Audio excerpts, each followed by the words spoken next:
Mas você não é todo mundo. Mas você não é todo mundo. Você Mas não você é não é todo mundo. Pessoal, sejam bem-vindos ao nosso podcast Você Não É Todo Mundo. Eu, Roberto Francisco de Souza, CEO da CUCAC, futurólogo, trabalho com tecnologia há muitos anos e trabalho tentando orientar pessoas e empresas na direção do que essa tecnologia maluca vai trazer para a gente em termos de transformação, especialmente para o suporte das pessoas. Uma tecnologia que tem sido tão usada para usar as pessoas, né? Aquela velha máxima que diz que quando o produto é de graça, o produto é você. E a gente trabalha para tentar, através de produtos, através de soluções, mudar isso e usar a tecnologia para o bem das pessoas. Aqui comigo a professora Lúlia Queiroz, educadora de longa data, professora, como ela gosta de se definir, antes de mais nada, né, Lúlia? E certeza. Nós vamos hoje ter uma perspectiva diferente. A gente está trazendo uma experiência diferente para vocês. Nós vamos entrevistar ninguém menos que Paulo Freire. Roberto, como é que vai acontecer uma entrevista com Paulo Freire? No nosso último episódio, nós falamos muito do impacto das novas tecnologias, das inteligências generativas na educação, e hoje o nosso propósito é fazer com que uma dessas inteligências, o GPT, na sua versão 4, a mais recente, e a que está sendo mais comemorada, possa fazer as vezes de Paulo Freire. A partir do pensamento de Paulo Freire, a gente vai bater um papo com ele, né, sobre educação, sobre as perspectivas da educação no nosso tempo. E eu começo já provocando, porque a professora Lúlia, né, Lúlia, conheceu o Paulo Freire. Eu queria que você contasse um pouquinho para a gente, para o nosso ouvinte, como é que foi essa experiência de conhecer, de conviver com uma mente e talvez matar a curiosidade de alguns, né, porque muita gente pensa que Paulo Freire foi desde sempre educador, né, que ele nasceu educador. Alguns não sabem qual era a formação profissional básica dele. Queria que você contasse um pouquinho dessa experiência sua com Paulo Freire. Bom, a minha experiência foi assim inusitada, porque eu trabalhava na Universidade do Estado de Minas Gerais, coordenava uma pesquisa que nós trabalhávamos investigando como tinha sido a prática docente na sala de aula em Minas Gerais, de 1920 até 1970. A gente colocou um limite aí, foi quando a pedagogia surgiu. Então, eu coordenava essa pesquisa e fui, em determinado momento, eu fui convidada a representar o Otávio Elísio numa reunião do Conselho dos Reitores das Universidades Brasileiras. Otávio Elísio, na época, era secretário de Educação. Secretário de Educação de Minas Gerais, no governo do Tancredo, não era? Tancredo Neves. Então, nessa oportunidade, eu, conversando com várias pessoas, eu pude comentar sobre essa pesquisa que a gente estava fazendo, e daí veio um convite absurdamente inusitado, que eu naturalmente fiz todo o esforço possível e impossível, inclusive adiando a minha volta, de conversar com o Paulo Freire para contar um pouco dessa experiência. Quer dizer, foi um convite que eu recebi através de outros professores. Daí eu fui lá, tinha 3 ou 4 professores para contar essa experiência. E aí foi muito agradável. Ele fala pouquíssimo, quando não é ele que está sendo chamado a falar, né? E a gente é que fala. A gente é que fala. Ele que estimula a gente a falar muito, né? É um diálogo assim sensacional. Então, nesse momento, ele me disse: olha, professora, eu quero que você seja a voz dessas professoras, dessas situações todas que você viveu. Fale nas palestras, fale livremente, conte esses casos. Então, assim, eu já sou, por ser mineira, uma contadora de causos, né? Pois ele me estimulou, então hoje que eu sou contadora de causos mesmo. Eu passo a vida contando causos. E se você observar, diante desse convite que vocês fizeram, eu passei praticamente uma semana imersa de novo em Paulo Freire. E essa coisa maravilhosa que a internet permite, eu acho assim, simplesmente incrível. É o fato de você resgatar a própria pessoa falando. Porque você pega um vídeo que ele está lá falando. Agora, é verdade que essa época já pegou Paulo Freire de barba branca, né? Cabecinha branca, e já é muito sensacional, mas vale a pena, vale toda a pena do mundo. E não tem nenhum momento em que ele não esteja recheado de causos. Recheado de causos. Você tem algum então, caso assim, legal com ele? Que você viveu com ele? A gente tem... Um deles que eu acho muito sintomático, maravilhoso, foi que, em outro momento, a gente estava preparando um congresso em Minas Gerais, congresso de educação, e a universidade estava capitaneando. Eu dei a ideia de trazer o Paulo Freire, eles falaram, então, fala com ele. E foi simples assim, pegar o telefone, ligar e ele atender mesmo, entendeu? Ele veio do telefone, pedi para falar com ele, ele veio ao telefone. E eu disse, ô professor, nós estamos precisando do senhor aqui, venha trabalhar conosco no congresso. Ele disse, nossa, com o maior prazer, irei sim, irei a Minas. E aí ele falou, e mulher, sobre o que queres que eu fale? Eu falei, ô professor, eu gostaria que você falasse sobre a esperança. Porque as professoras estão muito tristonhas, estão muito desanimadas. Eu quero a sua voz, a voz da esperança. E... porque eu tive a oportunidade de ouvir dele alguma coisa semelhante a isso, que um médico é o profissional da caridade. Pastores, padres, etc., são os profissionais da fé. E o professor é o profissional da esperança, que seria a trilogia, né? E ele falava assim, porque se o professor perder a esperança, o mundo apaga. O mundo apaga. Tudo acaba. Entendeu? Então... para mim, assim, eu carrego isso, a esperança é fundamental. E repito essa fala dele, porque eu acho poderosíssima, poderosíssima. E ele tem um livro que é Pedagogia da Esperança. Então, eu falei, eu gostaria que o senhor falasse da Pedagogia da Esperança. Ele falou, falarei. Vou colocar ânimo nas professoras, Ele falou, mas posso falar da minha mais nova paixão? Eu falei, fica totalmente à vontade. Fale de qualquer coisa que o senhor quiser. E aí, ele disse assim, quero falar dos sonhos. Quero falar da pedagogia dos sonhos. Porque eu encontrei uma professorinha numa escola de periferia em São Paulo que alfabetiza os alunos dela de uma maneira lindíssima. Porque ele falou, eu sinto que, às vezes... entendem que eu sugiro que se alfabetize a partir da dura realidade. E não, ela parte dos sonhos, ela parte de uma coisa linda. E eu percebi que ela consegue resultados maravilhosos. Então, eu gostaria de falar da pedagogia dos sonhos. Falei, fique totalmente à vontade, professor. E nesse momento ele me disse assim, que dia que é esse congresso? Eu falei, dia tal. Aí ele gritou lá para dentro, quando voltaremos da França? Aí a pessoa falou para ele lá, ele falou, não, voltaremos 2 dias antes. Minas precisa de mim. Então, estou te relatando realmente uma conversa muito completa, né? Uma disponibilidade maravilhosa. Só que, infelizmente, ele faleceu. Nesse período. Então, o congresso aconteceu sem ele. Ele nunca pôde falar dessa professorinha.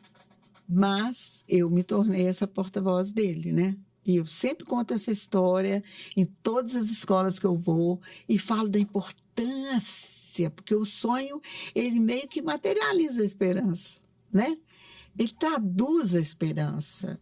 E depois a Anitta, que foi a segunda esposa dele, ela publicou pós-mortem o Pedagogia dos Sonhos.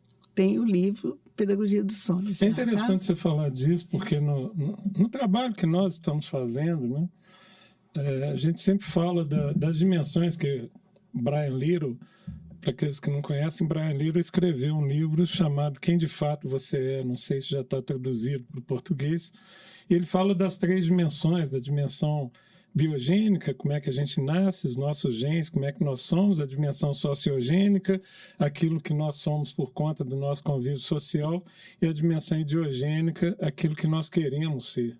E aquilo que nós queremos ser tem muito a ver com os nossos sonhos, sobretudo para essa juventude, né?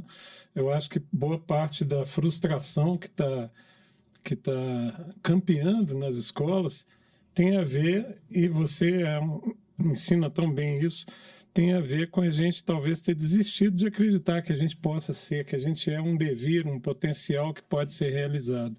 Então, eu acho isso muito belo e uma bela maneira da gente iniciar o nosso podcast hoje. Para aquele que está nos ouvindo, é importante entender como é que a dinâmica aqui aconteceu. Em primeiro lugar, eu queria reforçar que não há, da nossa parte, nenhuma ideia de que o GPT, especialmente o chat GPT-4, vai se comportar rigorosamente com respostas corretas. É isso que a gente também quer avaliar.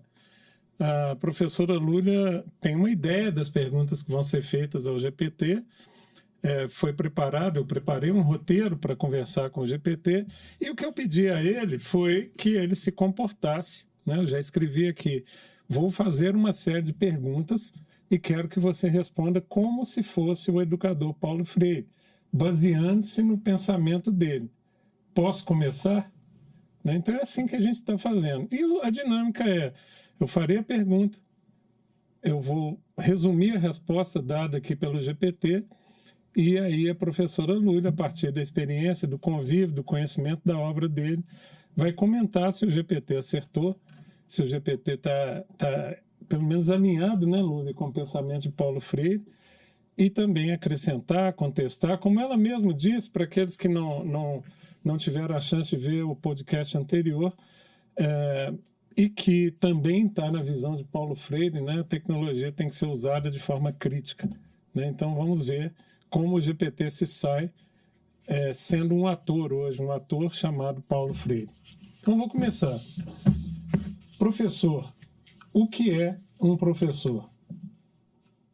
Então, perguntei aqui ao nosso amigo GPT, agora que vou passar a chamar de Paulo Freire, estou perguntando ao professor Paulo Freire o que é um professor. Vamos ver qual é a resposta que ele vai nos dar. Um professor, para mim, não é apenas um transmissor de conhecimento, mas um educador comprometido com a formação integral dos seus estudantes. Ele deve ter uma postura crítica em relação ao mundo e buscar sempre transformá-lo para torná-lo mais justo e democrático. Além disso, o professor deve valorizar a cultura e a experiência dos alunos, entendendo que o processo de aprendizagem é dialógico e que ambos têm muito a ensinar e aprender juntos. Em síntese, um professor é um agente de transformação social e um facilitador do processo educativo. O que você acha, Lúlia? Vou brincar aqui com a ideia do comprometido, compromissado, tá? Paulo Freire era compromissado. Aí todo mundo fala, qual a diferença entre comprometido e compromissado? Aí, brincadeira, tem um exemplo muito simples, é que num sanduíche, tá? A galinha está comprometida, mas o porco está compromissado. Entendeu? Paulo Freire dava a alma, dava a vida, dava tudo. Tá? Ele não entrava participando, né? Ele entrava de corpo inteiro, ele entrava totalmente. E assim, era tão identificado assim, né, com essa postura, que quando ele foi preso pela segunda vez, ele foi preso a primeira vez porque era um educador social, e a segunda vez um pouco por causa das ideias que ele tinha, mas ele foi preso no ambiente do Exército, lá, 4ª Companhia do Exército, lá no Nordeste, né? E aí o capitão do campo soube que ele estava lá e foi conversar com ele. Falou, professor, eu soube que o senhor é um alfabetizador, nós estamos com uns problemas aqui, nossos recrutas têm muitos analfabetos. E a gente queria saber se o senhor pode ensinar essa turma a ler. Já que o senhor está preso aqui? Não. Aí o Paulo, sabe o que o Paulo Freire respondeu? Mas, cara, é para isso e por isso que eu estou aqui. E alfabetizou todo mundo em 40 dias. Entendeu? Porque ele consegue, isso é uma coisa fabulosa. No final, eu quero que você me dê um tempinho só para ler um pedacinho do Fonemas da Alegria, do Tiago de Mello. Tiago celebra com alegria essas 40 horas que transformam o sujeito, né? E, então, assim, veja o quanto é compromissado um sujeito desse. E outra coisa assim que eu acho bárbara é que jamais se vitimou, né?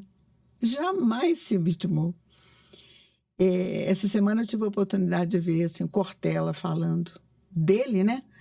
E aí o Cortella falou assim, o Paulo aceitava totalmente que alguém fosse radicalmente oposto a ele. É bom lembrar, o Cortella trabalhou com ele. Né? Trabalhou, foi assessor dele, assessor depois dele. ele foi prefeito 2 anos e o Cortella substituiu em seguida, né? Prefeito não, secretário de Educação de São Paulo. Desculpa, prefeito não, secretário de Educação na Prefeitura de São Paulo, é isso mesmo. E o Cortella é que completou o tempo, era assessor direto dele, né? Era um prefeito adjunto, era um secretário adjunto. Aí o Cortella falou assim, o Paulo não tinha nada contra alguém ser radicalmente contra ele só queria ouvir os argumentos. Por quê? Porque ele falava, aí eu também consigo me transformar, consigo me tornar melhor, né? Ele falou, sensacional chamá-lo de energúmeno, porque energúmeno, em grego, para quem sabe, é o homem que tem muita energia, carregado de energia. E o Paulo foi isso a vida inteira. Ele falou tanto que ele só podia morrer de uma coisa, do coração, que era a maior coisa que ele tinha, era o coração. Então, só podia morrer do coração. Então, até eu brinquei com meus filhos que estavam lá almoçando comigo. Então, gente, vou conversar com o Paulo Freire lá. Eu já estou emocionada, eu acho que vai ser difícil. Vai ser difícil, porque é muita emoção. Você citou isso, eu queria que você mostrasse aqui na câmera. A camisa que você está usando, se pudesse afastar um pouquinho, até levantar, acho que é importantíssimo. E quem te deu? Da minha neta, que foi um festival de livros, e aí estavam vendendo uma camisa assim, aí ela trouxe para mim. Olha, gente, lousa, giz, livros. Resistência, Freire, professora. E nesse contexto aí, eu queria te perguntar, antes de voltar a falar com Paulo Freire aqui, ele está como bom ouvinte nos ouvindo, né? Eu queria te perguntar o seguinte, na sua opinião, o que foi... Paulo Freire é uma figura extremamente discutida, eu diria que de amor e ódio, né? A quem o odeia, a quem o ama. Na sua opinião, quem foi Paulo Freire para a educação, especialmente para a educação brasileira? Educação no mundo. Os livros dele são publicados em 80 países. Ele é o 3º homem mais lido no mundo na área de educação. É o mais citado na área de educação. O livro dele, Pedagogia do Oprimido, é um dos livros mais citados no mundo, no mundo. Então, assim, a gente tem que reconhecer que tem um valor gigantesco, e, assim, por ele ser brasileiro, eu tenho um carinho imenso.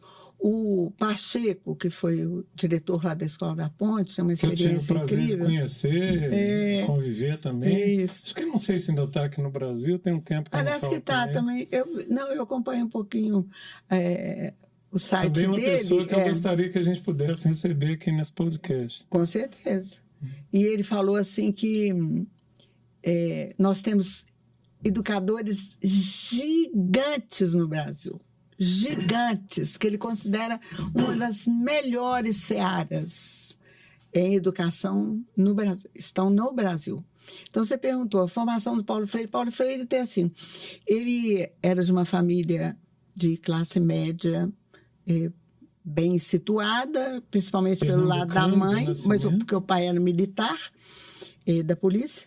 E ele, em 1929, a família fica numa situação dramática. Eles saem de Recife, onde ele nasceu, e vão para Jaboatão, morar lá, numa casa grande, mas bem diferente da situação que eles tinham anteriormente. Ele falou que não passou fome jamais. Por quê?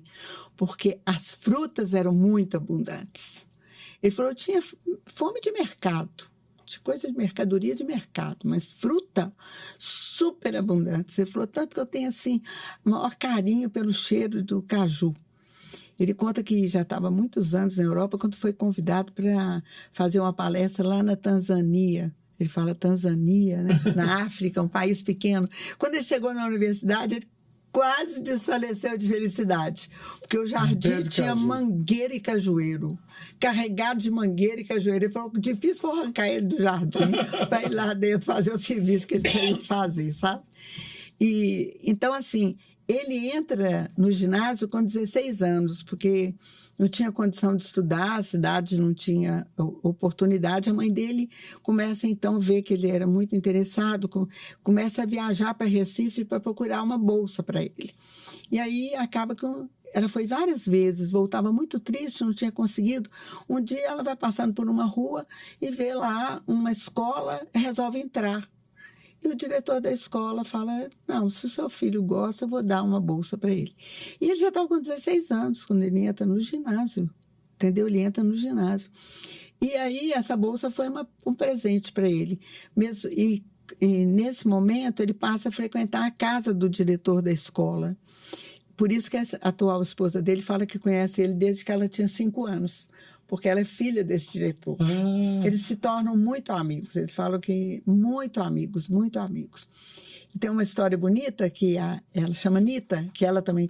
Ainda é viva, Lúlia? Viva. Ela que administra todas as obras dele. Tudo. E ela fala assim, gente, quando minha mãe soube que eu estava namorando o Paulo, ela falou assim, posso estender um pouco mais a minha vida. Porque agora tenho como participar de um sonho. Nossa, que coisa bonita. Não é? Não, mas lindíssimo, né? Nossa, muito lindo. Acho que esse vai ser um dos marcos aqui. Falo aí com a produção, ficar atenta, porque isso aí é para destacar, né? Posso estender um pouco mais a minha vida, porque agora tenho como participar de um sonho. Maravilhoso. Porque a vida do Paulo Freire é um sonho que vai se realizando, é um devir, né, de um sonho de um mundo melhor, o tempo todo uma luta por um mundo melhor. E de arrastar pessoas com ele. Assim, um pouco assim também, né, Lúlia? Ai, graças a Deus eu peguei um pouquinho dele. Depois eu conto assim, porque a minha influência dele é muito grande. E aí, o que acontece? Ele vai estudar direito, se sai super bem, né, a tese dele é muito poderosa e tal. E ele, no primeiro caso dele, ele desiste de ser advogado. Porque ele recebe um dentista que estava perdendo para um banco todos os equipamentos que tinha comprado, porque não tinha dado conta de pagar. E o dentista se assentou com ele e falou assim, doutor Paulo, perdendo esses equipamentos, eu perco a minha profissão, eu perco o meu consultório, eu perco a minha esposa, eu perco a minha filha. Ele falou, não. Então, vou fazer o seguinte, eu vou protelando, vou te dar o maior tempo que puder, mas eu não continuo nesse caso nunca. Porque se eu tivesse condição, era eu que ia pagar esses equipamentos. Eu falei, gente, naquele momento, cheguei em casa tão arrasado, a Elza, que era a esposa dele, ela me convenceu, Paulo, você nasceu para ser professor, você não nasceu para ser professor. E nunca mais fui advogado na minha vida. Então, eu não cheguei a ser advogado. Daí ele vai fazer doutorado em pedagogia. Doutorado. E com o doutorado em pedagogia, ele se transforma em professor na escola e tal. E aí depois você vai me perguntar, nós vamos contar a experiência lá de Angico, né? Isso. Ele vai ser professor no SESI, trabalhou 10 anos no SESI, com educação de adulto, tá? Muito legal. E faz uma transformação radical. Eu vou voltar aqui. Agora, só completando a formação, ele é um professor, ele é o brasileiro mais agraciado com títulos de doutor honoris causa. 35 recebidos em vida e 4 pós-mortem.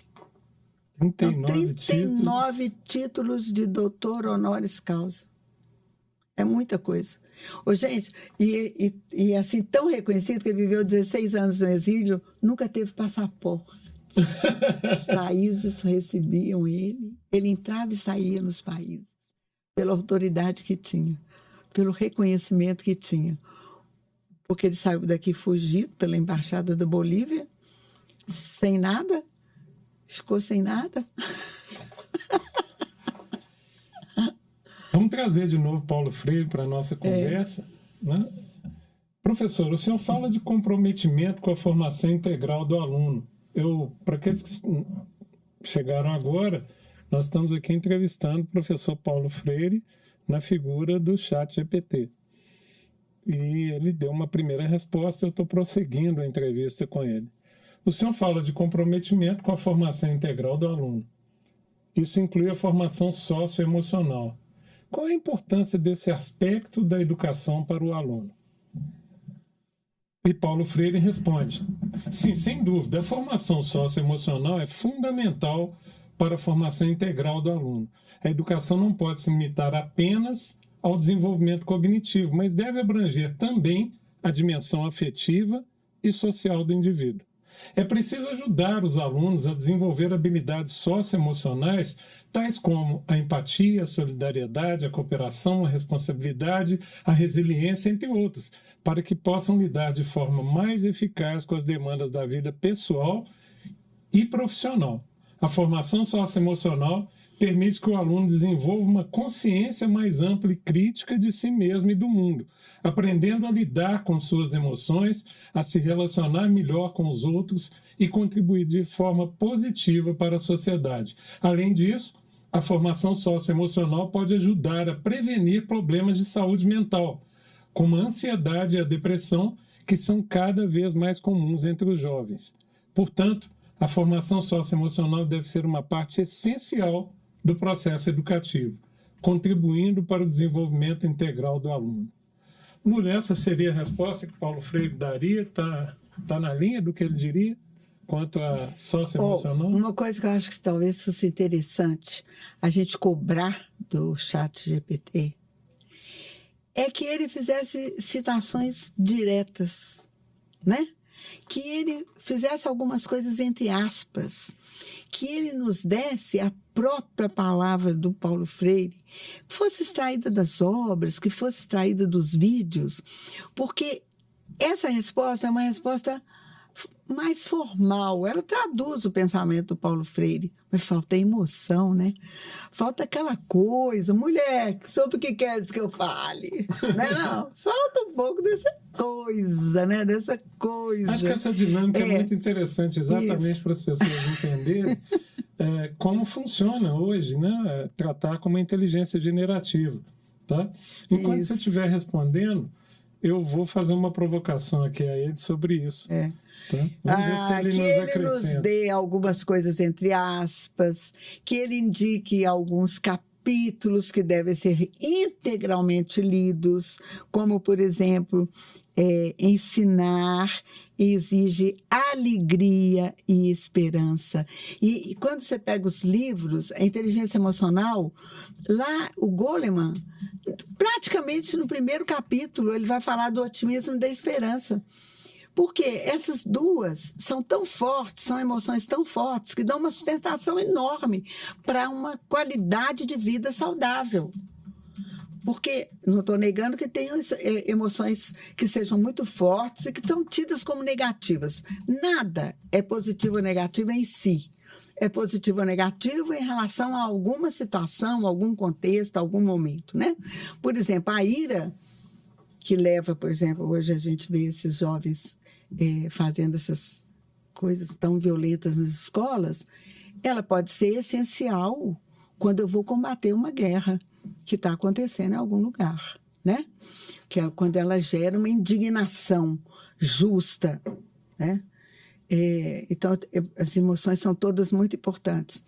Então, assim, eu gostaria de pedir ao chat, assim, que não que ele falasse por mim, mas que ele me abastecesse isso que eu acho que a grandiosidade da inteligência artificial nesse momento não é ela me dar pronto, não.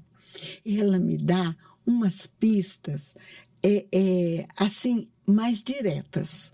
Por quê? O Paulo tem inúmeros livros publicados. Como é que eu tenho condição de, em pouco tempo, ter acesso, por exemplo, ao que ele trata sobre esperança, ao que ele trata sobre alegria? Porque eu preciso disso hoje com uma certa rapidez. Então, se o GPT fizer isso, não me dá a resposta do Paulo, me dá o Paulo falando isso, extraído das obras e dos vídeos dele. Eu fiz a provocação aqui a ele, não é? Pedi para ele citar, para que o nosso telespectador aqui possa acompanhar exatamente o que eu fiz. Eu citei a resposta que ele havia dado e pedi para ele que ele citasse trechos da obra dele. Pedi especificamente 2 trechos. E ele citou 2. Tá? A conferir, né? Precisamos conferir. Talvez você de cabeça se lembre, certamente não, com certeza não. Mas ele diz o seguinte, aspas, a educação é uma prática de liberdade que deve ir além da transmissão de conhecimento e incorporar dimensões afetiva e social do indivíduo. É preciso ajudar os alunos a desenvolver habilidades socioemocionais, tais como a empatia, a solidariedade, a cooperação, a responsabilidade, a resiliência, entre outras, para que possam lidar de forma mais eficaz com as demandas da vida pessoal e profissional. Trecho do livro Pedagogia do Oprimido. E a segunda, a educação não pode ser neutra. Ela é um ato político que deve estar comprometido com a formação de indivíduos críticos, reflexivos e engajados socialmente. Isso significa que a formação socioemocional deve ser uma parte essencial do processo educativo, contribuindo para a formação do indivíduo, de indivíduos conscientes de si mesmo e de seu papel na sociedade. Trecho do livro Pedagogia da Autonomia. Isso, está vendo? Esse que é mais rico para nós. Para aquele que está nos assistindo, o que a Lúlia acaba de colocar e que eu, como especialista da área de tecnologia, queria complementar, é que a gente também, diante da tecnologia, não pode ser passivo. A gente tem que ser um indivíduo ativo, saber como utilizar essa tecnologia para provocar a reflexão. De fato, o que você disse é o seguinte, a forma mais banal, talvez, a palavra seja essa, de uso do GPT e de tecnologias generativas, seja simplesmente obter uma resposta a uma pergunta. Mas a forma mais inteligente não é essa, é de obter alternativas, críticas que nos levem à reflexão, citações, né? Para além até de Paulo Freire, a gente poderia aqui falar de que outros autores trataram disso. Enfim, conforme a gente tratou no nosso último episódio, essa tecnologia pode ser, sim, um profundo instrumento de reflexão, como diz o próprio Paulo Freire, um instrumento de reflexão para produzir o debate e a consciência sobre o assunto tão importante que é a educação. Muito legal. Então, assim, eu não gostaria que o GPT fizesse por mim, entendeu? Me lembra muito uma história, você citou o Pacheco, né? Quando eu conheci o Pacheco, ele contava sobre uma pergunta típica feita na Escola da Ponte, se um aluno chegar e perguntar por que o céu é azul, né? E um verdadeiro tutor, orientador, responde, vamos pensar juntos? Em vez de simplesmente dizer que é azul por essa ou por aquela razão. Né? Agora, eu quero te dizer também, no livro Pedagogia da Cidade, nós ainda não... O Pedagogia da Cidade é anterior a essa forma a essa internet, essas redes sociais e tudo mais, né? Pedagogia da Autonomia foi o último livro que ele escreveu, publicou, se não me engano, em 94. Né? Ele vai falecer em 97. E então nós estávamos longe disso, né? De todo esse burburinho que nós estamos nele hoje. Mas, nesse livro, Pedagogia da Cidade, o Gadotti pergunta para ele assim, Paulo, o que é um professor de excelência? Não? Um bom professor. Ele falou, sinceramente, não saberia te falar, mas eu quero te falar uma coisa. Uma coisa é certa, é o professor capaz de fazer a tarefa do nosso tempo. Então, a tarefa do nosso tempo inclui todo esse contexto, inclui todas essas tecnologias que nós estamos com elas, inclui tudo. Inclui tudo. Eu acho muito difícil propor uma educação que simplesmente isole essas tecnologias do lado de fora do muro da escola.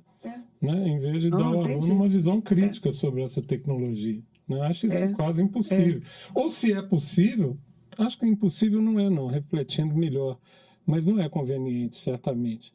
Porque no exato momento em que o aluno deixar a escola, no final do dia, ou no final da semana, do mês, ou quando se formar, em outro mundo que ele vive. Né?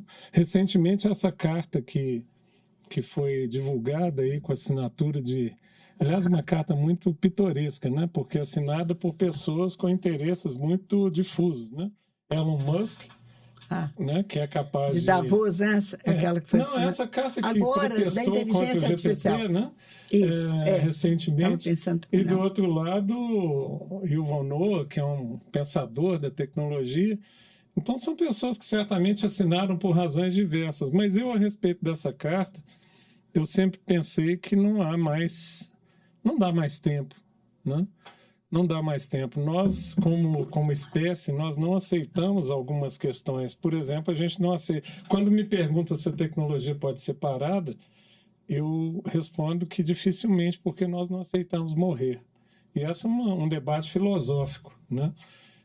Não aceitar morrer significa que o homem, tendo ou não consciência filosófica, ele está sempre em busca de descobrir a razão dele existir, a razão dele estar aqui, o que tem no planeta seguinte, no cosmos, e principalmente se ele pode se preservar de alguma maneira. Isso que a gente está fazendo aqui, já existem experiências, né, se eu puder ensinar a discussão sobre o que é consciência, se eu puder ensinar todo o pensamento de um indivíduo a uma inteligência generativa, a pergunta é, ela será esse indivíduo? Né? Preservado enquanto algoritmo? Sim ou não? Segundo Nicoleles, jamais. Segundo Nicoleles, jamais. Jamais. E eu concordo. Porque o criador de tudo é o nosso cérebro. Ele disse não tem dois iguais. Não tem. Não tem dois iguais. Mas o Nicoleles, primeiro, uma pessoa que eu admiro muito e com quem eu adoraria conversar, mas eu teria certamente uma pergunta para fazer a ele, que é o sentido prático dessa... Eu ouvi dias atrás protestando contra o fato, olha, esquece, nunca vai acontecer, assim como o Chomsky fala a mesma coisa, né? Nunca ocorrerá essa inteligência pela complexidade do ser humano. Né? O conceito de inteligência é muito mais amplo do que isso que está acontecendo no GPT. Porém, existe um aspecto prático. Né? O aspecto prático, que é um aspecto que eu, como profissional da tecnologia, sempre me preocupa, é que pessoas estão perdendo seu emprego por causa do GPT agora. E é uma perda concreta. Né? Por exemplo, redatores. São perdas concretas. Né? Eu vinha para cá para gravar, Lúlio, e eu fiquei impressionado com uma coisa. Eu passei um tempo sem usar o OK Google, né? Que é o assistente. E aí eu estava com o carro da minha mãe enfim, eu configurei o OK Google para dar comandos a ele, estava desligado. Eu fiquei impressionado nas poucas semanas, talvez 2 meses que eu fiquei sem usar, a qualidade da compreensão, como evoluiu nessas poucas semanas. Né? Você fica, sei lá, 8, 12 semanas sem usar uma ferramenta e quando você volta, você fala, peraí, ela está entendendo coisas e variações que ela não entendia. Por exemplo, eu fui ligar para uma pessoa chamada Célio, mas no meu catálogo de telefones ele está como Celinho. Né? Eu dei o nome e ele falou, vou ligar para o Celinho. Né? Eu garanto, se o leitor não passou por essa experiência, que, sei lá, 1 ano atrás ele diria, eu não tenho referência de Celinho no seu catálogo telefônico. Então, quando a gente vê esse avanço, eu não discordo de uma única palavra, nenhuma letra do que o Nicoleles faz, mas eu trago a questão prática.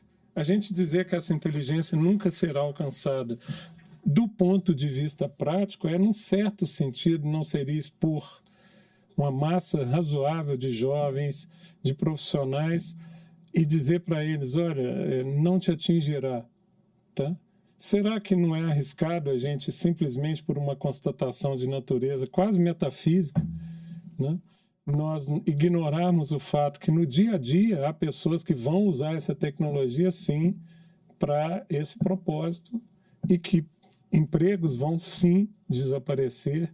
E aí a gente fica provocado de novo pelo pensamento de Paulo Freire, porque qual que é o papel da escola nesse cenário, né? Como é que a escola pode ignorar isso nesse cenário? É a pergunta que eu devolvo para você. Mais à frente, eu formulei uma pergunta aqui que nós vamos fazer a ele, que é, ele não viveu no nosso tempo, ele não viveu sequer no tempo das redes sociais. Mas eu provoquei o GPT, e vou provocar aqui de novo, para ele pensar o que Paulo Freire diria desse tempo das redes sociais e dessas ameaças que são muito do nosso tempo. Mas, num certo sentido, você já responde quando você diz a missão do professor é a missão do nosso tempo, né? Não é a missão de 10 anos, de 20 anos atrás. Fazer a tarefa no nosso tempo. O que você pensa dessa doideira fundamental. toda? Então, quando o pessoal fala comigo, os alunos estão assim, faça a tarefa do nosso tempo. Essa é a tarefa do nosso tempo. Né? Não tem nada de resgatar o aluno quietinho, disciplinado, sentadinho um atrás do outro na carteira. Bem século XX, né? Lá no Instituto Cação, com um laço desse tamanho que tampava até o menino de trás. Não, vamos fazer a tarefa no nosso tempo. Agora, otimismo e esperança. O que o Nicoleles dá para a gente é a esperança, é a certeza absoluta de que o ser humano estará sempre um passo à frente. O ser humano sempre poderá estar além da máquina. Sempre poderá estar além da máquina. Porque se nós perdermos essa esperança, nós estamos nos rendendo, né? Nos rendendo. Eu acho que não Mas é isso. Você falou certeza e esperança. Para você é mais certeza ou é mais esperança? Ou em que medida? Se a gente eu quero ter a certeza de que eu posso ter esperança, né?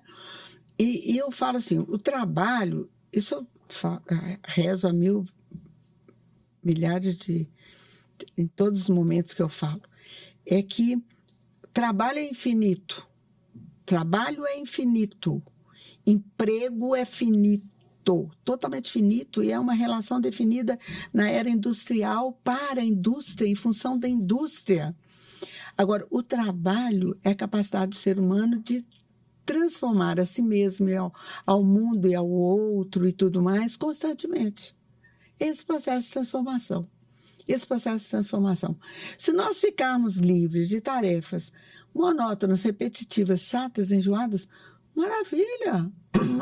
Eu gosto do Erich Fromm, naquele livro dele, A Revolução da Esperança, o que é digno da máquina é indigno do homem. Ponto. Entendeu? E tudo aquilo que a máquina puder fazer... O meu temor, é um temor muito na linha do que Freire respondeu na primeira pergunta e você confirmou, é que nós não podemos, nesse processo, deixar ninguém para trás. O meu temor é que, e agora, né, muito recentemente, especialmente o Elon Musk, dá sinais de que grandes techs, né, as big techs, poderiam agir de tal forma a simplesmente não se importar. Acho que há países como a Suécia, Dinamarca e outros que estão mais preparados para não deixar ninguém para trás, mesmo diante de um desafio de tecnologia do que o Brasil. Isso é uma preocupação que eu tenho. Volto a te dizer, eu não discordo de uma vírgula do que o Nicoleles diz ou do que o Chomsky diz. A minha preocupação é de caráter prático, tá?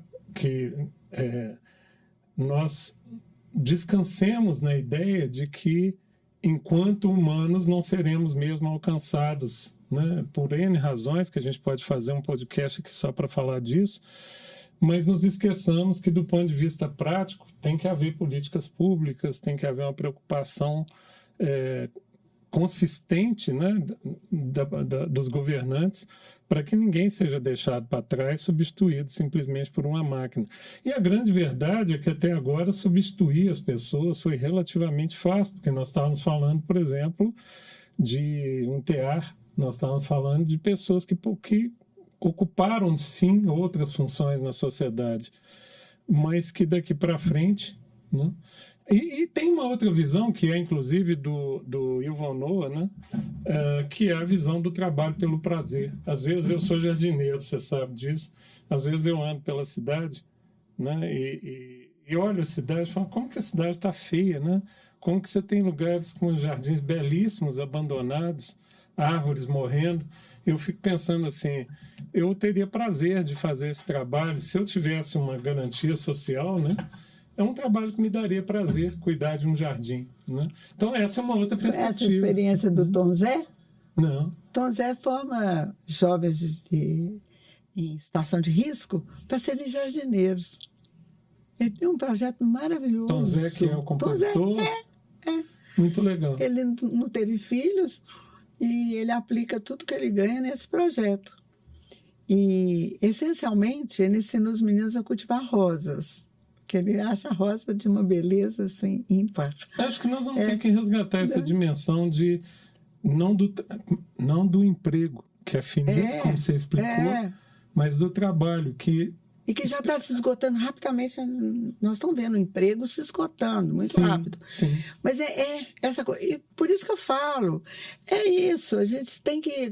São outros níveis, outras instâncias que virão, sabe? Outras coisas bem diferentes. Eu estava comentando, olha a importância da emoção. Olha a grandiosidade que foi a morte do Pelé. O que o Pelé trouxe para o mundo? O que o Pelé trouxe para o mundo? Só emoção. Concorda? Totalmente. Emoção. Ele envolveu o mundo inteiro numa emoção. O Nicoledes conta uma passagem que ele tinha 9 anos de idade, estava assistindo a Copa do Mundo, quando o Zico deu um chute lá, fez alguma coisa lá, um gol, que ele falou assim, de repente eu cheguei na janela da minha casa e falei, meu Deus, eu pertenço a um mundo. E falou, aquela sensação de que um Brasil inteirinho, no mesmo momento, estava tendo a mesma emoção que eu. Sabe? Aquela vibração, falou, nossa, eu pertenço. E foi o maior sentimento de pertencimento. Isso é da natureza humana. Humana, sabe? Então, assim, você veja, o que eu cobrei na hora que eu li isso aqui? Cadê a emoção? Sabe? Daquele Paulo Freire que fala monotonamente, assim, né? Monocórdico, monocórdico, suave, tranquilo, né? Mas que traz uma emoção. Ô, Lúlia, você falou de emoção e eu queria, então, pegar esse gancho para provocar um outro aspecto do pensamento dele. Eu vou voltar aqui ao professor Paulo Freire, vou fazer a pergunta a ele, ler a resposta e quero a sua opinião. Professor, na sociedade americana e agora crescentemente no Brasil, ocorrem ataques de alunos a outros alunos e professores, inclusive com mortes. Qual é, na sua opinião, a causa fundamental disso? Leio agora para aqueles que chegaram nesse momento, a partir da análise de uma inteligência generativa, o ChatGPT-4, o que seria, na visão dele, a resposta de Paulo Freire. Bem, em minha opinião, a violência nas escolas é um fenômeno complexo e multifacetado, que não pode ser explicado por uma única causa. No entanto, podemos identificar algumas das principais causas que contribuem para esse problema. Uma das causas mais importantes é a falta de investimento na educação, tanto em termos de recursos financeiros quanto de valorização dos professores e das escolas. Quando a educação é tratada como uma prioridade secundária, as escolas tendem a ser abandonadas e negligenciadas, o que pode levar a uma deterioração das condições de ensino e aprendizagem. E isso pode contribuir para a falta de motivação dos alunos e a falta de envolvimento com a escola, o que pode resultar em comportamentos violentos. Outra causa é a desigualdade social, que pode gerar frustração, raiva e desesperança entre os jovens que são marginalizados e excluídos da sociedade.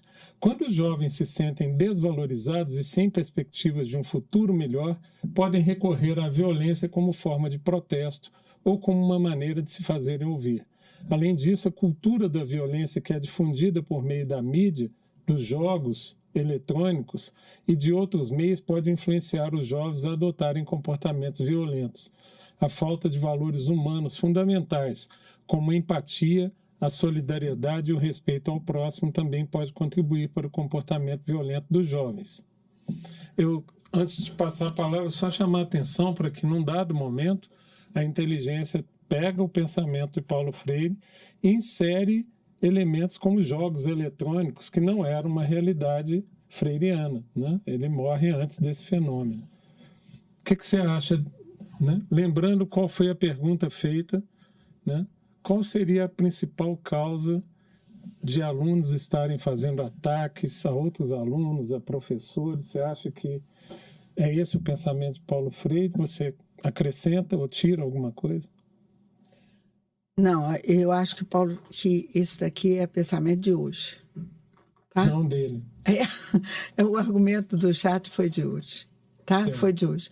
Paulo não falaria inicialmente de recursos financeiros. Eu acho que ele não falaria de recursos financeiros. Não, isso seria a última coisa que ele ia conjecturar, sabe? No mínimo, não daria prioridade. Não, sabe por quê? É porque o recurso, de certa forma, ele existe. Ele existe. E existe em abundância. Ele existe em abundância. Falta interlocução para que eu mostre que aquele recurso tem que ser alocado ali, sabe? Precisa ser alocado ali. E que ele seja alocado de forma inteligente. Por exemplo, eu percorri algumas escolas do interior e eu fiquei assim, milhares de livros que foram enviados para aquela escola e não foram usados. Estão perdidos, livros didáticos, estão perdidos, abandonados, sucateados. Sabe? Não pode, não é desse jeito, não é isso. Sabe? Não pode ser por aí, sabe? Não pode ser por aí. Eu falo que o livro didático é o mínimo minimorum que o menino tem que aprender. Muito interessante a sua colocação. Tá? E na sua visão, Paulo Freire também pensava que, com todas as dificuldades que certamente já existiam, talvez fossem até mais graves naquele momento, ele ainda assim diria que no mínimo, não é a questão principal financeira, ela é uma questão... Não, eu não ia começar por questão financeira nunca. Primeiro, eu acho que ele iria se emocionar loucamente com as mortes, com esse sentimento. E talvez ele colocasse muito nesse sentido de ensinar exige querer bem aos educantes, entendeu? E exige alegria e esperança. Um menino que é criado... Vamos repetir isso, eu chamo a atenção eu estou pegando aqui da produção. Ensinar... Exige querer bem aos educandos. Isso aqui é uma parte do capítulo 3 do livro dele, Pedagogia da Autonomia. Isso aqui, para professor, tem que ser livro de cabeceira.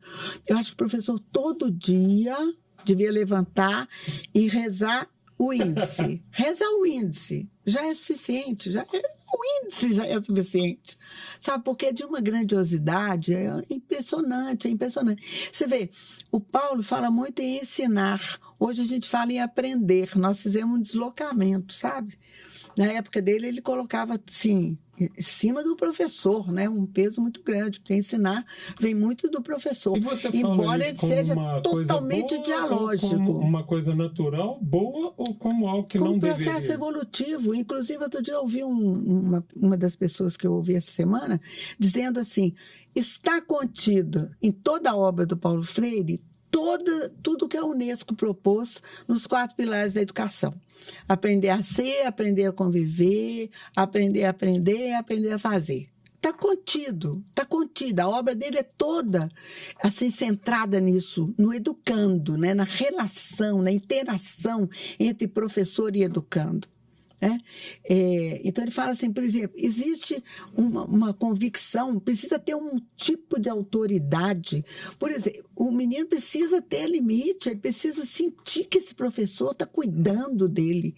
E quando o professor assume uma autoridade diante dele, ele está assumindo esse cuidado com o educando. Eu, assim, nessa posição freiriana, eu sempre gostava de brincar com meus alunos assim, gente, eu tenho com vocês um amor generoso, por isso eu torro, mando fazer de novo, fico brava. E muitas vezes eu dei tempo até de férias, eu entregava o diário. lá na escola, e a secretária falava assim, Lúcia, você viu que está faltando umas notas? Eu falei, porque a menina ainda está aprendendo. Ela falava, mas não pode, vai adiantando desses daí que já acabaram. Ela vai voltar em fevereiro nós vamos conversar de novo, vou ver como é que ela está e venho aqui para a nota. Entendeu? Fica tranquila, essa nota vai chegar uma hora, entendeu? Tranquilo, eu passava as férias dando atendimento a ela, acompanhando, tudo que você usou, ela aprender. E essa prática mesmo é a prática do cuidado. No trabalho que a gente faz no SPEC, que é a plataforma, né, que a gente criou para usar a tecnologia a favor do indivíduo, especialmente a tecnologia da IA, e nas pesquisas que a gente tem feito, seja para o trabalho, para a educação, alguns pesquisadores citam a conscienciosidade dentre as 5 características do Big Five como aquela característica. Tem um pesquisador que usa mais ou menos a seguinte expressão: a conscienciosidade pode ser considerada característica universal para o exercício de qualquer profissão. E o que é em si a conscienciosidade? É a preocupação com o outro, é o cuidado com o outro, é o organizar-se para não prejudicar o outro, né? É tudo relacionado ao outro, né? É a capacidade de que eu estabeleça uma relação de confiança com o outro porque eu tenho uma prontidão para essa confiança. Você diria, então, que na visão de Paulo Freire, já que a gente tem características que não são inatas, né? Aqui eu cito Nicoleles. Há uma pesquisa de uma universidade portuguesa que já mapeou, inclusive, do ponto de vista biogênico, que as pessoas têm certas estruturas cerebrais que propiciam maior conscienciosidade ou não. Então, a gente tem que aprender, a gente tem que praticar essa conscienciosidade. Você diria que nesse processo de violência, então, é possível treinar o indivíduo para dizer, olha, todos os dias você precisa pensar nisso, pensar que você é um coletivo, pensar que você tem que estar preocupado com o seu colega de sala. Você pensou que ele aprendeu a violência? Você entende que ele aprendeu? Com certeza. Com certeza. Ele aprendeu. A violência, ele aprende a conscienciosidade. Ele aprende. Olha, o ser humano aprende tudo. Nós somos seres de aprendizagem. Nós aprendemos tudo. Houve um momento que você me perguntou se seria uma evolução sair do ensinar para aprender. Nós somos seres evolutivos. A própria neurociência tem capítulos interessantíssimos sobre isso. O quanto nós somos seres evolutivos. O quanto nós nos transformamos o mundo, transformamos a nossa realidade, transformamos o outro. Então, nós estamos em constante processo de transformação. E essa evolução é assim, nós temos, eu trabalhava, por exemplo, com as teorias da aprendizagem, né? E apresentava umas correntes muito fortes, e a gente começava, a primeira aula normalmente era o behaviorismo, né? E quando saía, vinha aluno assim, perto de mim, porque já tinha tido algum professor que tinha criticado, né? A teoria, alguma coisa assim. Aí chegava perto de mim, Lúlia, mas você é behaviorista apaixonada. Eu falei, espera a próxima. Aí quando chegava a próxima, eu falei, você é isso também? Eu sou todas elas. O que elas deram certo, eu gosto de dar o meu reconhecimento, mostrar o valor que elas tiveram, elas são muito importantes. E na teoria evolutiva, elas estão numa laçada, elas se apresentaram, trouxeram contribuições, geraram suas próprias contradições e cobraram nova teoria. E daí nós vamos caminhando. É assim o processo evolutivo, sabe? E tem que ter uma pessoa, um professor intencionalmente interessado nesse desenvolvimento, sabe? Que puxa esse desenvolvimento, que promove esse desenvolvimento. Na resposta dada aqui, numa das respostas, na minha conversa com o GPT, ele fala disso, no pensamento de Paulo Freire. Não é o trabalho só de um professor, é o trabalho de uma comunidade inteira, que envolve a pessoa que trabalha na escola, que envolve a família, né? Eu já tive muitas atividades em áreas de risco e eu me lembro da importância que havia em nós envolvermos toda a comunidade nessa ação de cuidado, né? Eu queria agora deslocar mais um pouquinho a conversa, Lúcia. Eu fiz uma armadilha para o GPT aqui. tá?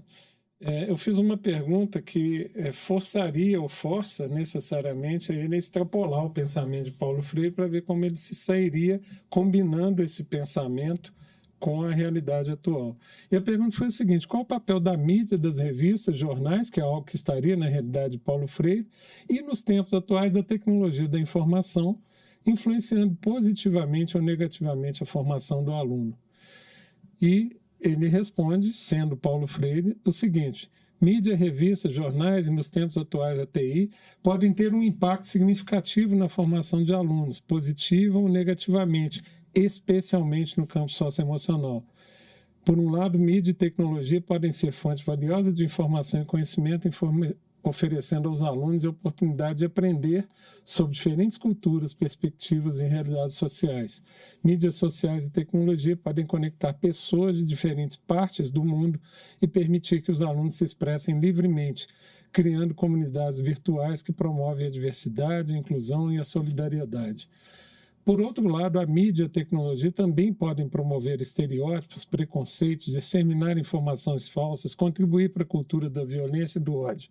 Alunos podem ser expostos a conteúdo prejudicial, bullying virtual, discurso de ódio, cyberstalking e outros tipos de violência online que podem afetar negativamente sua saúde mental e emocional.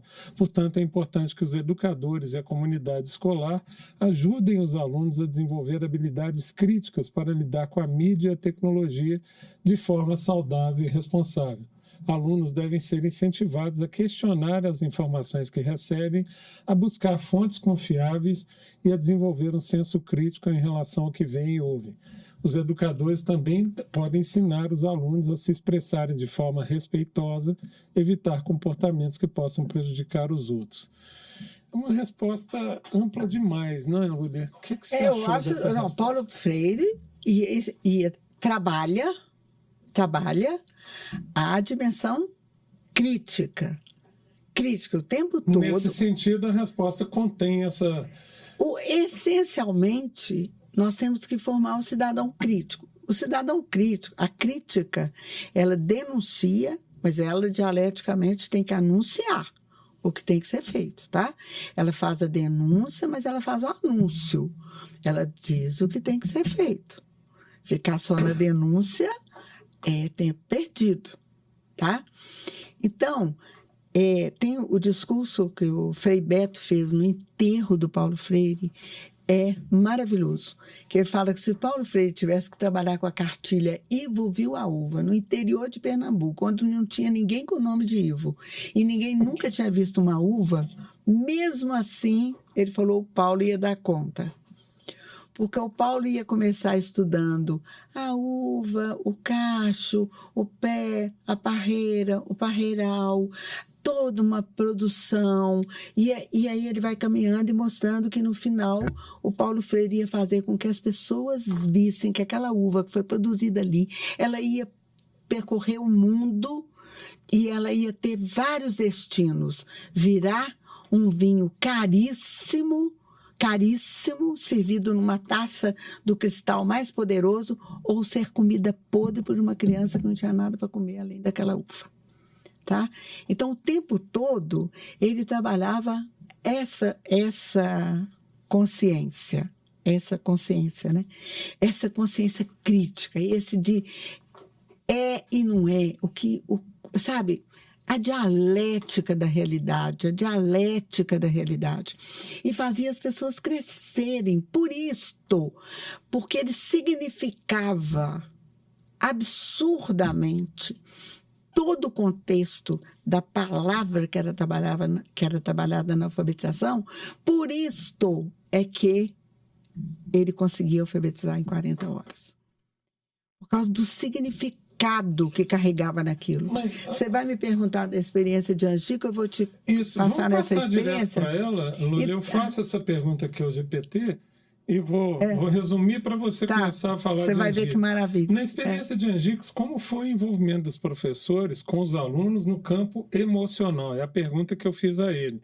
E ele responde: Na experiência de Angicos, realizada nos anos 60, no Rio Grande do Norte, para aqueles que não conhecem, Angicos é uma cidade, o envolvimento dos professores com os alunos no campo emocional foi fundamental para o sucesso. Os professores envolvidos na experiência tinham uma visão ampla da educação, entendendo que ela não se limitava à transmissão de conhecimento, mas incluía também a formação integral. Trabalhavam de forma cooperativa com os alunos, valorizando suas experiências, que é isso que você acabou de escrever, né, Lúlia? E conhecimentos prévios, incentivando a reflexão crítica sobre a realidade em que viviam. Os professores também tiveram um papel importante na promoção da autoestima dos alunos, reconhecendo suas habilidades e competências e incentivando a participação ativa em todas as atividades escolares. Também se esforçaram para criar um ambiente acolhedor e seguro em sala de aula, onde os alunos pudessem expressar livremente seus pensamentos e emoções. Além disso, também trabalharam na formação de valores como solidariedade, respeito, cooperação, incentivando os alunos a trabalhar na equipe e a contribuir para a construção de uma sociedade justa e democrática. O que foi Angicos, Lúlia? Pois é, Angicos foi uma experiência muito interessante. O Paulo Freire agradece demais a esposa dele, porque ela que apoiou na forma de alfabetizar, né?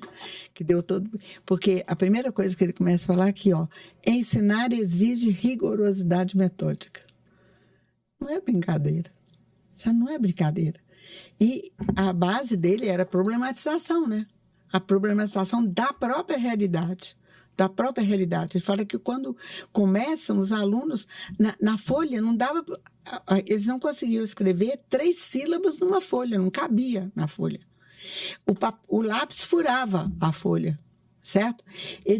A primeira experiência... Está explicando para quem está nos ouvindo, furava por conta da pressão que punham no papel, rasgavam a folha de papel. Porque a folha era pior do que... Não, rasgavam a folha, não sabiam usar uma folha de papel, não sabiam usar um lápis, né?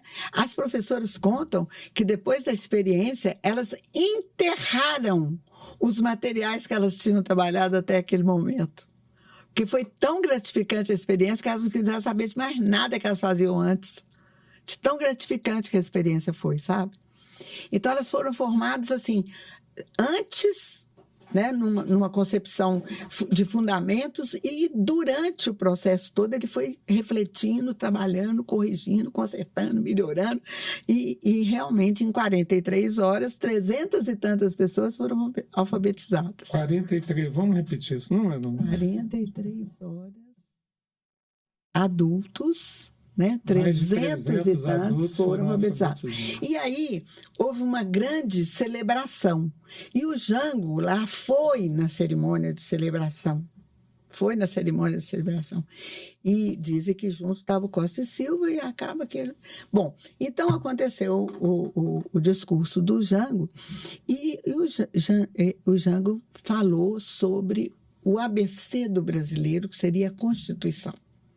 A importância do ABC do brasileiro, que era a Constituição. Aí, no final, terminou toda a celebração, aquela coisa toda, e um participante falou, não, mas eu quero falar ainda. Aí o próprio Paulo Freire contando que o cara do protocolo falou assim, esse carinha está quebrando todo o protocolo. Aí o camponês olhou para ele e falou assim, quebrando o quê? Certo? Aí o Jango levantou e falou, não. Levantou-se, não, ele estava levantando, sentou-se de novo e falou, não, nós estamos aqui para te ouvir. Quer dizer, a mesma metodologia que o Paulo Freire usava, ele usou, né? Nós estamos aqui para te ouvir, nós vamos te ouvir. Aí o cara começa falando assim, Sua Alteza, chamou o Jango de Sua Alteza, olha que legal. Eu quero contar aqui o seguinte, teve um tempo de muita fome aqui no Rio Grande do Norte e nós recebemos a visita do Getúlio Vargas. Ele veio matar a nossa fome de barriga. E agora nós estamos matando a nossa fome de cabeça. Agora nós matamos nossa fome de cabeça, aprendendo a ler e escrever, entendeu? E quero dizer para o senhor, aí o Paulo Freire falou que a mídia publicou isso, fome de barriga e fome de cabeça e tal, né? Ó, e eu quero dizer à Sua Alteza que essa carta que o senhor falou, esse ABC dos brasileiros, hoje nós somos capazes de entender e de mudar. Olha, o cara que tinha sido alfabetizado naquele momento. Então, Paulo Freire falou, gente, isso é de uma grandiosidade. O cara pegou no contexto o discurso do presidente e usou na fala dele. Entendeu tudo e deu o recado completo. Eu queria pegar essa experiência de Angicos, Lili, porque bom, as pessoas precisam primeiro situar a figura de Paulo Freire na história brasileira, né? Quando Paulo Freire retorna do exílio, para quem não sabe, ele acaba secretário de Educação. Quem era prefeita de São Paulo era Luiz Erundina, Partido dos Trabalhadores, ainda vivo, em 89, já num período democrático do Brasil. Né? Então, as pessoas, e recentemente houve um debate enorme de natureza política sobre a figura de Paulo Freire. Mas quando a gente aplica esse conceito, né, de matar a fome de cabeça, matar a fome de barriga, e vê agora, diante de desafios da tecnologia da informação, que é uma outra etapa, né, da evolução, da nossa evolução, eu diria que é quase a mesma coisa. Né? A necessidade de que nós, já que as redes sociais estão usando com excelência, eu diria, a capacidade da inteligência artificial, por exemplo, de saber quem é você, tá? Nós também podemos usar esta mesma tecnologia para, de novo, saber quem é você, mas para dar a você a chave desse conhecimento, de quem é você, em quem você pode se tornar, na direção de onde você pode ir. Esse é o grande desafio que nós, no trabalho que a gente faz com a SPEC, estamos buscando. Devolver, usar a tecnologia para fazer uma espécie de alfabetização de novo, mas de uma outra natureza. Uma alfabetização de que, olha, você pode se conhecer e, sobretudo, se transformar. E não usar essa informação para, eventualmente, se tornar ainda mais violento, se você é violento, ainda mais deprimido, se você já é, por natureza, deprimido. Usar essa informação para que as pessoas possam se transformar. É quase como aprender a colocar a pressão certa no papel, é quase como aprender que, olha, não é só a fome de barriga que se mata, é também a fome de cabeça, e agora a fome de se conhecer. Porque a tecnologia já nos conhece há alguns anos, muito mais do que nós mesmos nos conhecemos. Você concorda com essa ideia que é quase uma nova alfabetização? E só para continuar, eu queria dizer para a produção que Paulo Freire está com sede. Alfabetização. Alfabetizar, bem claro, né? E aqui eu falo Bartolomeu Campos de Queiroz, traduzindo Paulo Freire, né? Alfabetizar não é juntar e separar letras. Alfabetizar é dar à pessoa a condição de leitura de mundo, né? De leitura de mundo em todas as suas formas, em todos os seus... Eu acho que aqui também, Camila. Em todas as suas formas, dar essa condição mínima, né? E se você pensar do ponto de vista neurológico, a presidente do Sara Kubitschek, ela recebeu um analfabeto, teve um AVC, e ela estava monitorando esse analfabeto. Então, ele tinha expressado para ela que ele tinha um sonho de aprender a ler, e ela colocou ele, então, na escolinha lá do Sara, né? E ele aprendeu a ler. E ela, como monitorava o cérebro dele, ela viu o cérebro dele se iluminando uma outra área que nunca tinha sido iluminada. Entendeu? E ele superando muito rapidamente as sequelas do AVC por causa dessa outra iluminação, que foi provocada pela leitura. Então, assim, gente, a leitura até fisiologicamente te transforma. Vamos substituir a palavra leitura pela linguagem? O que você acha disso? Eu gosto muito da palavra linguagem, sabe? Da ideia a leitura de que nós... é a leitura da linguagem. Claro, sem dúvida, né? Mas o que é mais primário? A nossa capacidade de nos comunicar. Não, primeiro a gente usou linguagem, né? Sim, a leitura já é a decodificação do escrito, né? Isso, exatamente. A decodificação do escrito. Mas eu estou provocando no sentido de dizer, olha, a partir do momento em que é possível a pessoa ter um novo mundo, ter acesso a um novo conhecimento, acesso a outras formas, através de... Eu aprendi a ler, então é como se eu pudesse falar, eu fico imaginando quando foi criada a imprensa de Gutenberg, né, era possível uma pessoa tecnicamente falar com alguém do outro lado do mundo pela leitura. Né? A imprensa ela eliminou tempo, é escrita, né? Ela eliminou tempo e espaço. Isso e a imprensa democratizou. Isso é muito poderoso. Permitiu isso para todos, né? Isso é muito poderoso. Eu acho que é isso que nós vamos fazendo, sabe?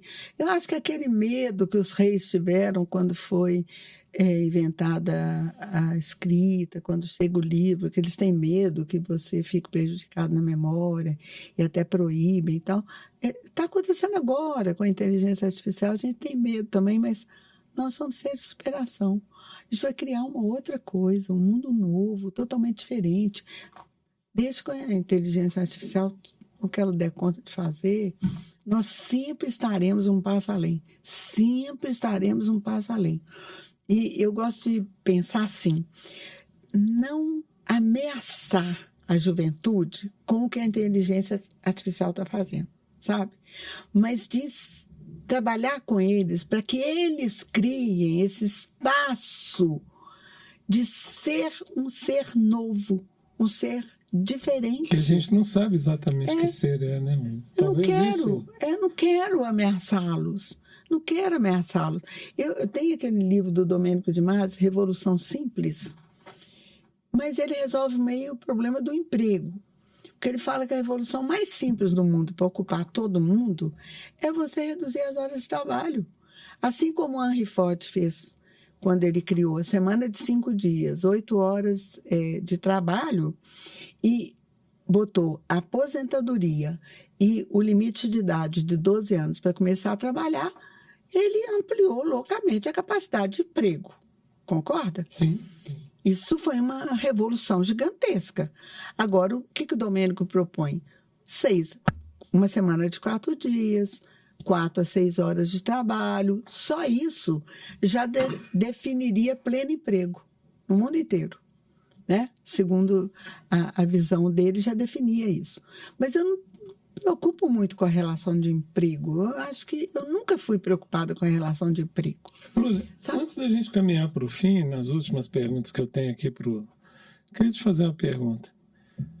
Paulo Freire sempre defendeu que a educação é um ato também de natureza política, né? Mas se é crítica, é muito política, né? Mas no passado de um cidadão recente, muito político. Nós politizamos indevidamente essa questão da educação.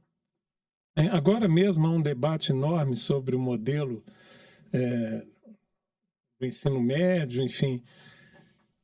Tem certas coisas que me parecem muito básicas. Por exemplo, a necessidade de dar mais atenção ao sentimento dos indivíduos, né?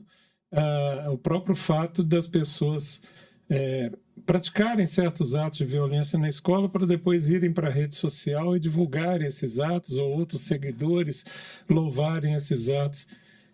Será que nós não estamos complicando o que é simples, não dando atenção ao que é básico, ao que Paulo Freire já dizia que era básico, e até dando uma certa...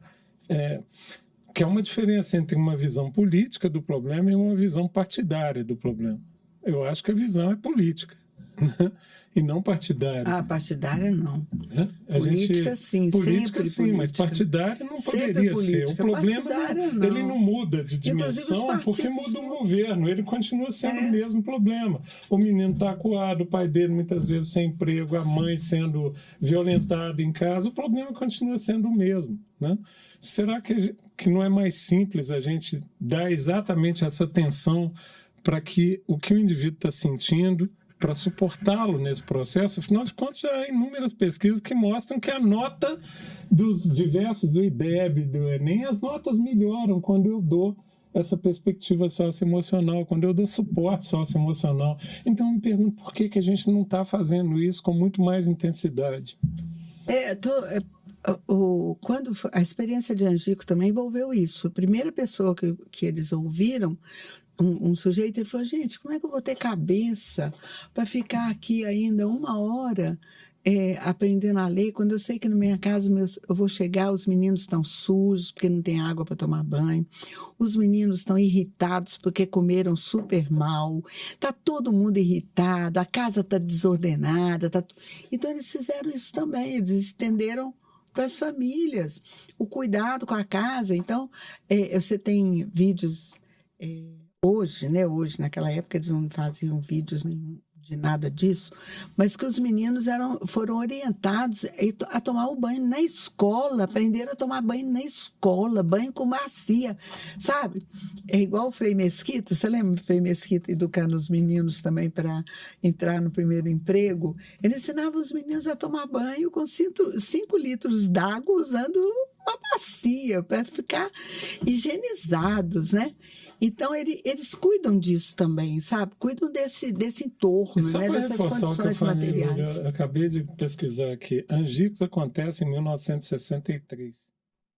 Foi um ano depois. 2023. Que o Paulo Freire foi convidado para desenvolver o Programa Nacional de Alfabetização de Adultos.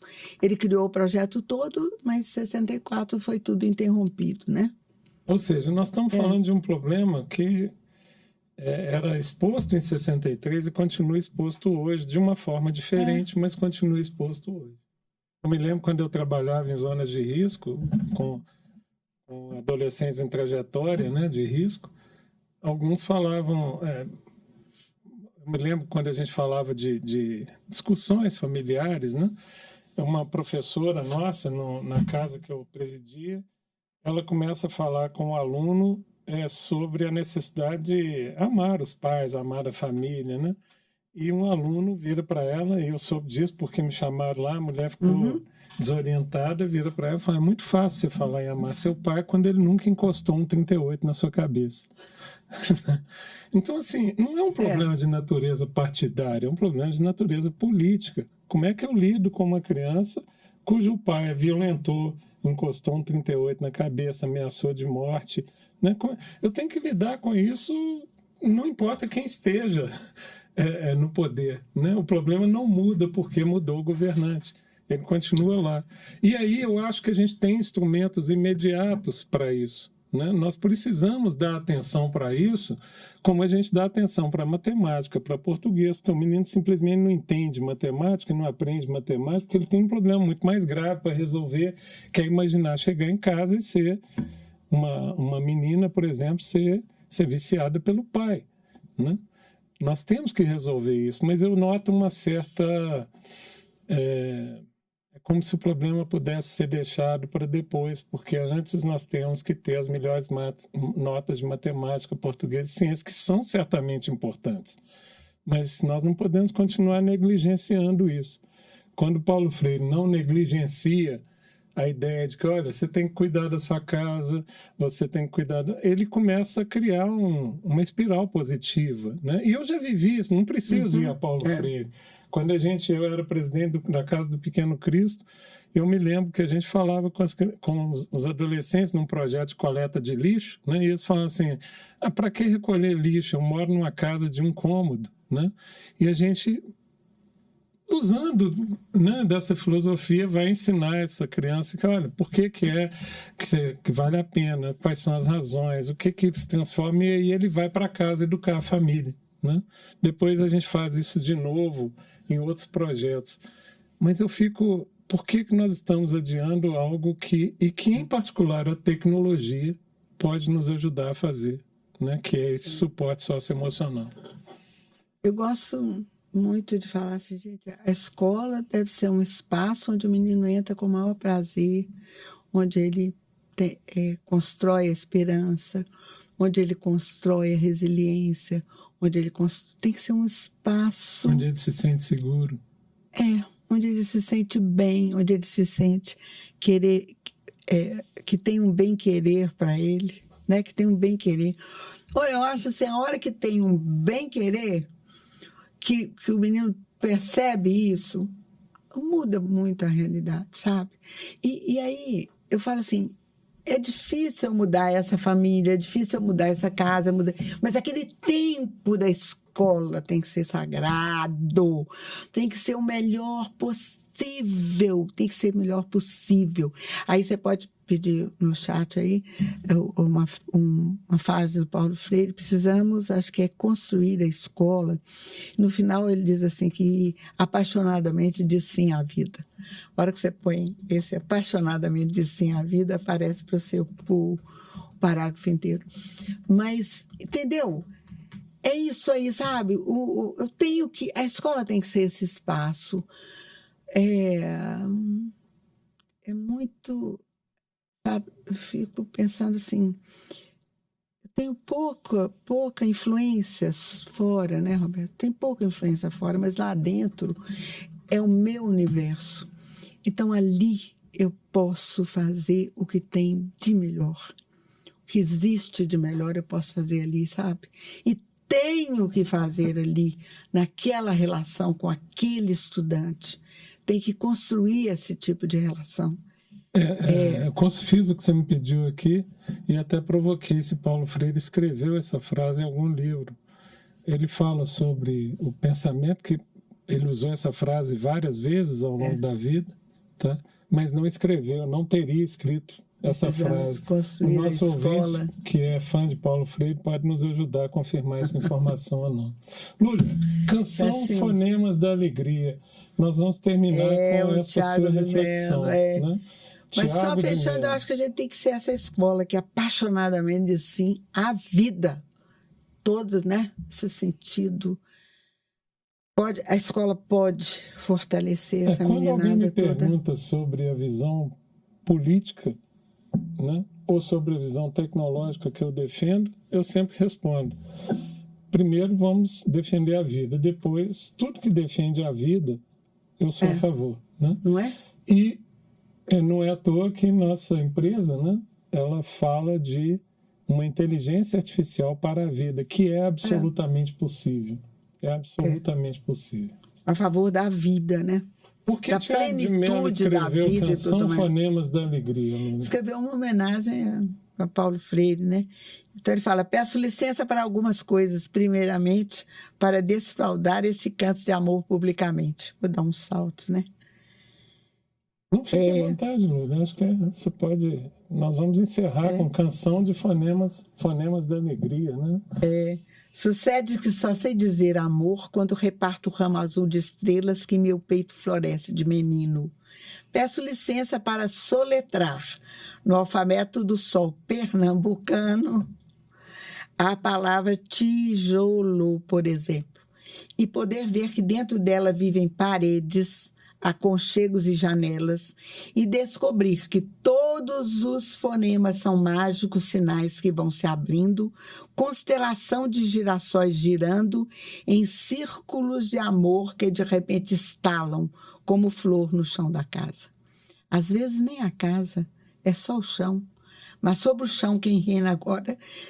Eu fico emocionada, é um homem diferente que acaba de nascer, porque unindo pedaços de palavras, aos poucos vai unindo argila e orvalho, tristeza e pão, cambão e beija-flor, e acaba por unir a própria vida no seu peito, partida e repartida. Quando afinal descobre num clarão que o mundo é seu também, que o seu trabalho não é pena que paga por ser homem, mas um pouco de amar e de ajudar o mundo a ser melhor. Peço licença para avisar que, ao gosto de Jesus, este homem renascido é um homem novo. Ele atravessa os campos espalhando a boa nova e chama os companheiros a pelejar no limpo, fronte a fronte, contra o bicho de 400 anos, mas cujo fel espesso não resiste a 40 horas de total ternura. Peço licença para terminar soletrando a canção de rebeldia que existe nos fonemas da alegria, canção de amor geral que vir crescer nos olhos do homem que aprendeu a ler. Simplesmente maravilhoso, né? Eu 40 Enquanto horas te de escuto, ternura. Duas coisas me chamam a atenção. A maravilha É. do poema, que é a essência de 40 horas de renascimento. Não é? Mas também das suas lágrimas, né? Porque eu me lembro, e nós discutimos isso no último podcast, quando o Arthur C. Clarke, eu sempre retorno a ele para dizer, um professor que possa ser substituído por uma máquina merece ser substituído por uma máquina. Eu acho que, em essência, as suas lágrimas são as lágrimas do professor que não pode ser substituído por uma máquina, porque ele traz essa essência dentro dele, né, que seja na alfabetização em si, né, aquela que abre a linguagem, mas seja nos diversos níveis de alfabetização. Eu insisto que a gente está precisando de muitos níveis de alfabetização, e que é um guia que Tiago de Mello coloca muito bem, o guia é a vida que está ali, né? O que eu quero terminar reforçando, Lúlia? Que há meios de que a tecnologia ajude as pessoas a se conhecerem, a iniciarem essa jornada de descoberta, quase uma alfabetização a respeito de si mesmos, da possibilidade de se transformarem, de se tornarem pessoas melhores, de tornarem as suas comunidades escolares, empresariais, lugares melhores para se viver. Não há alternativa. Negar às pessoas, sonegar das pessoas o conhecimento de si mesmas, é mantê-las numa espécie de analfabetismo psicológico, né? Elas nunca vão saber, nunca vão enfrentar a necessidade mais que a necessidade, a possibilidade de se transformar e transformar o outro.